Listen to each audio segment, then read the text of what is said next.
কিরে মধুপুরের টিমটা হেরে গেল। ওরা তো সেম ফাইনালে অনেক ভালোই খেলছিল, তোরা ওদেরকে হারিয়ে দিলি। আরে ওরা কাদের সঙ্গে পাঙ্গা লেগেছে দেখতে হবে না? আমরা কি ওদের থেকে কমা নাকি? 3 গোলে হারিয়েছে ওদেরকে। হারবি তো, ওদের দোষ আছে যে 12 নম্বর চুলালা প্লেয়ারটা কখন বল পাস দিছিল নাকি? ও বল পাস দিলেও আমাদের সাথে পারতক না কাকা। আমরা ক্লাবে থাকতে হেলদমপুর গ্রাম থেকে একটা টপি কোনো টিম খেলে যেতে দেবো না। মা টপিটা ঘরে রেখে দাও গা। দাঁড়া দাঁড়া বড় মা, এই রিঙ্কু একটা ছবি তুলে দে তো। ছবিটা দাও বড় মা, ভালো করে তুলবে কিন্তু, আমাকে ফোকাস দিবি।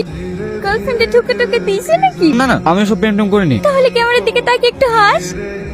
হেব্বি লাগছে, দেখো বড় মা দেখো, ভালো লাগছে না? ভালোই লাগছে, কিন্তু তোর মুখটা একটু কালো কালো লাগছে। তুমিও না বড় মা, সবসময় আর কি ভালো লাগে না। আরে আমার কথাটা তো শোন, পাগলি একটা, কিচ্ছু বোঝে না। থাক রনি, যাই বাড়ি যাই। ঠিক আছে যা।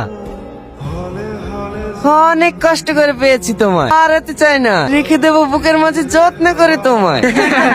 আবার কি লিখিছে দেখ, একা রেখে যেও না আমায়, থেকে যেও চিরকাল। তোর বয়সে আমারও এত বড় বড় চুল ছিল, আস্তে আস্তে বয়স এসেছে, সেই চুল কে থাকে? বড় মা, বড় আপু তোমাকে অনেক ভালোবাসে তাই না? ভালো তো বাসবে, প্রেম ভালোবাসা করে বিয়ে করেছে, ভালো না বেশি থাকতে পারে নাকি? রিম্পা তুই আমার ছবি ফেসবুকে ছেড়েছি কেনা? ছেড়েছে তো কি হয়েছে, এখন তো সবাই ফেসবুকে ছবি ছাড়ে। ছবি ছেড়েছি ঠিক আছে, ওইরকম ক্যাপশন দিয়েছি কেনা? আমি তোর লেগে দিয়েছি নাকি? আমি তো তোর যেতে ট্রফিটা লেগে দিয়েছি।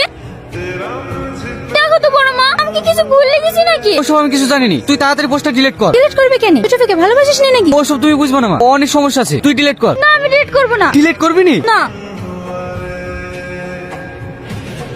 লে ধর। দেখিস বড় মা, ছবিটা ডিলিট করে দিল। কি হয়েছে তোর, মন খারাপ কেন? ওই বাবা একটা ছবি ডিলিট করে দিয়েছে, তার লেগে রাগ করেছে। ওইসব লিখে রাগ করে, সেটা তোর লিখে ঝাল বাড়লে এসছি। লে আমি খাবো না। আরে ধর তো।